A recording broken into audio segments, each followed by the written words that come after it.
जय भोलेनाथ। भगतजनों, हमारे हिंदू धर्म में मासिक शिवरात्रि का विशेष महत्व है। यह व्रत हर महीने की कृष्ण पक्ष की चतुर्दशी तिथि को किया जाता है। ऐसी मान्यता है कि इस व्रत को करने वालों की सारी मनोकामनाएं पूर्ण होती हैं और उनके जो जीवन में बाधाएं चल रही होती हैं, उन सभी बाधाओं को भोलेनाथ दूर कर देते हैं। इस व्रत को करने वालों पर सदैव भगवान शिव का हाथ होता है। तो आइए अब आपको बताते हैं मासिक शिवरात्रि की व्रत विधि क्या है। इस व्रत में कौन सी कथा सुनी जाती है। कथा के पश्चात आरती का श्रवण करेंगे। तो आइए देर न करते हुए वीडियो को शुरू करते हैं। देखिए, मासिक शिवरात्रि वाले दिन सूर्योदय से पहले उठकर स्नान कर लीजिए। स्वच्छ वस्त्र धारण करके घर में या फिर किसी शिव मंदिर में जाकर भगवान शिव और उनके परिवार की पूजा कीजिए। सबसे पहले आप शिवलिंग का रुद्राभिषेक जल, घी, दूध, चीनी, शहद और दही आदि से करें। अब आप शिवलिंग पर बेलपत्र, धतूरा और श्रीफल चढ़ाएं।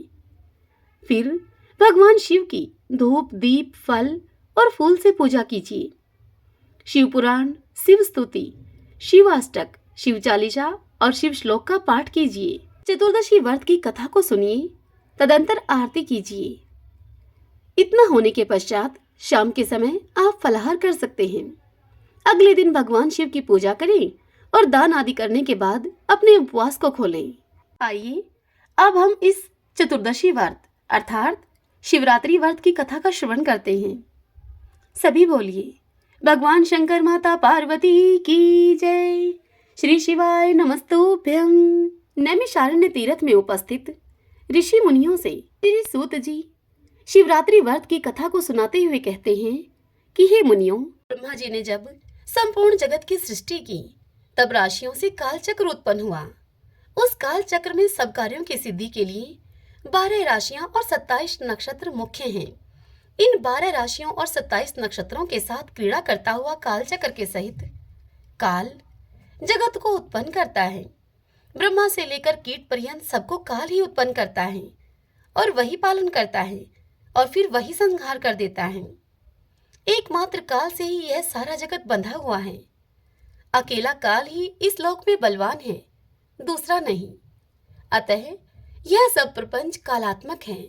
सबसे पहले काल हुआ, काल से ही स्वर्गलोक के अधिनायक उत्पन्न हुए। तदंतर लोकों की उत्पत्ति हुई।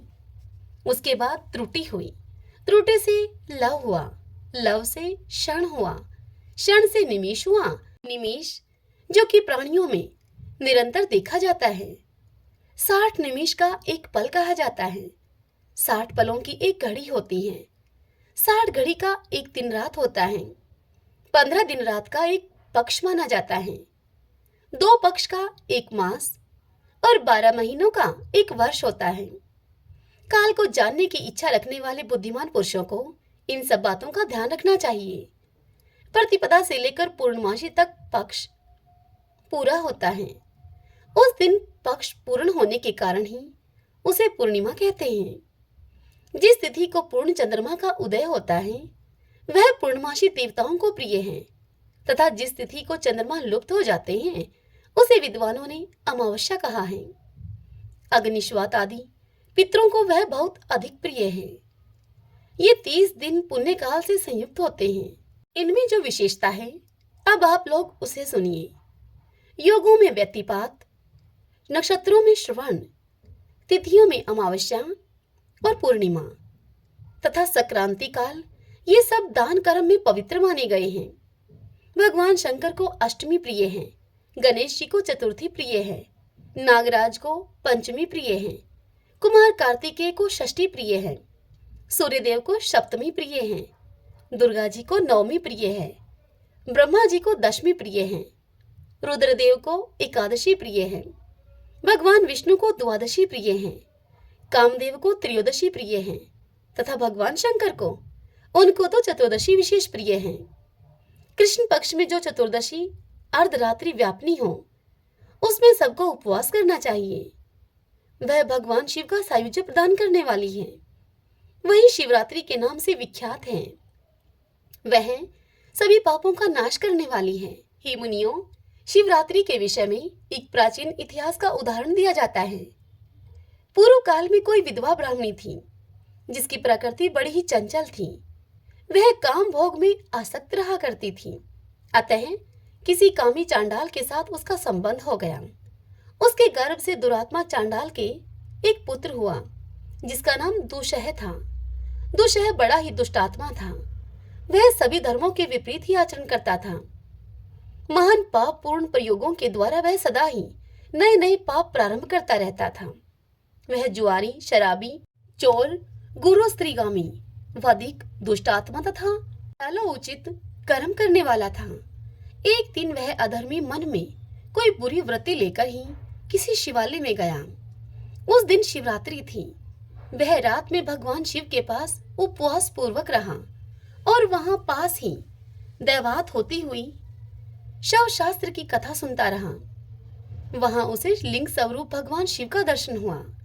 दुष्ट होते हुए भी उसने एक रात व्रत किया और शिवरात्रि में जागता रहा। उसी शुभ कर्म के परिणाम से उसने पुण्य योनि प्राप्त करके बहुत वर्षों तक पुण्य आत्माओं के लोक में सुख भोग किया। तदंतर वह राजा चित्रांगद का पुत्र हुआ। उसमें राज राजेश्वरों के लक्षण थे। वहां वह विचित्र वीर्य के नाम से प्रसिद्ध हुआ। उसका रूप सुंदर था।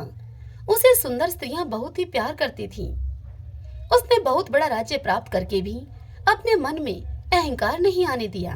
भगवान शिव की भक्ति करते हुए वह सदा ही शिव धर्म के पालन में ही तत्पर रहा। शिव संबंधी शास्त्रों को मान्यता देकर वह उन्हीं के अनुसार शिव की पूजा किया करता था। भगवान शिव के समीप यत्न पूर्वक रात्रि में जागरण करता हुआ भगवान शिव की गाथा का वह गुणगान करता और फिर रोमांचित होकर नेत्रों से प्रेम आनंद के अश्रु बहाया करता था। भगवान शिव की कथा सुनने से उसमें प्रेम के सभी लक्षण प्रकट हो जाते थे। उसे देवादिदेव शिव की प्रेम लक्षणा भक्ति प्राप्त हुई। भगवान शिव के ध्यान में निरंतर संलग्न रहने के कारण उसकी सारी आयु व्रत में ही बीती। भगवान शंकर इस संसार में पशुओं अर्थात अज्ञानियों तथा ज्ञानी जनों को समान रूप से सुलभ हैं। इसलिए सुख की प्राप्ति के लिए एकमात्र सदाशिव का ही सेवन करना चाहिए। शिवरात्रि के उपवास से राजा को उत्तम ज्ञान प्राप्त हुआ। उस ज्ञान से सब प्राणियों में निरंतर समभाव का अनुभव हुआ। फिर एकमात्र भगवान सदाशिव ही सब भूतों के आत्मा रूप हैं। इस ज्ञान का साक्षात्कार हुआ। तत्पश्चात यह अनुभव हुआ कि इस संसार में कहीं कोई भी ऐसी वस्तु नहीं है जो भगवान शिव से रहित हो। इस प्रकार उन्होंने अत्यंत दुर्लभ एवं पूर्ण प्रपंचातीत ज्ञान प्राप्त कर लिया। वह ज्ञान विज्ञ पुरुषों के लिए भी अत्यंत दुर्लभ है। फिर औरों की तो बात ही क्या है। राजा विचित्र वीर्य वह ज्ञान प्राप्त करके भगवान शिव के अत्यंत प्रिय भक्त हो गए। शिवरात्रि के उपवास से उन्होंने सायुज्य मुक्ति प्राप्त कर ली। उसी पुण्य के प्रभाव से उन्होंने शिवजी की लीला में योग देने के लिए शिवजी से ही दिव्य जन्म प्राप्त किया। दक्ष कन्या सती से जब शिवजी का वियोग हुआ तब उनके जटा फटकारने के शब्द से उन्हीं के मस्तक से जो वीरभद्र नामक वीर उत्पन्न हुआ वह राजा विचित्र वीर्य ही है। वही दक्ष यज्ञ का विनाशक करने वाला हुआ। इसी प्रकार अन्य बहुत से मनुष्य भी शिवरात्रि व्रत के प्रभाव से पूर्व काल में सिद्धि प्राप्त कर चुके हैं। राजा भरत आदि तथा मानदाता धुंधु कुमार और हरिश्चंद्र आदि नरेश भी इस विचित्र वीर्य के द्वारा किए हुए उत्तम शिवरात्रि व्रत का अनुष्ठान करके ही सिद्धि को प्राप्त हुए हैं। इन सब के अतिरिक्त भी बहुत से कुल इस श्रेष्ठ व्रत के द्वारा तारे गए हैं जिनकी गणना या वर्णन करना संभव नहीं है। देवादिदेव जगदीश्वर शिव ने अपने वीरभद्र आदि असंख्य गणों के साथ कैलाश में राज्य किया है। वहां भगवान रुद्र के साथ ऋषि और इंद्रादि देवता भी उनकी सेवा में उपस्थित रहते हैं। ब्रह्मा जी उनकी स्तुति करते रहते हैं। भगवान विष्णु भी आज्ञापालक सेवक की भांति वहां खड़े होते हैं। इंद्र सब देवताओं के साथ सेवा धर्म का पालन करते हैं। चंद्रमा भगवान के मस्तक पर छत्र धारण करते हैं और वायुदेव चमर डुलाते हैं। साक्षात अग्निदेव ही सदा उनके रसोइया बने रहते हैं। स्वर्गवासी गंधर्व उनके दरबार में गीत गाते और उनकी स्तुति पाठ करते हैं। इस प्रकार भगवान महेश्वर कैलाश पर्वत पर अपने प्रतापी पुत्र गणेश और कार्तिकेय आदि के साथ तथा महारानी गिरिजा नंदिनी उमा के साथ महान पराक्रम का परिचय देते हुए राज्य करते हैं। ओम नमः शिवाय। श्री शिवाय नमस्तुभ्यम। आइए भक्तजनों, अब हम भगवान शंकर की आरती करते हैं। जय शिव ओमकारा, जय शिव ओमकारा, ब्रह्मा विष्णु सदा शिव अर्धांगी धारा। जय शिव ओमकारा, एकानन चतुरानन पंचानन राजे, प्रभु पंचानन राजे। हंसानन गरुड़ासन वृषवाहन साजे।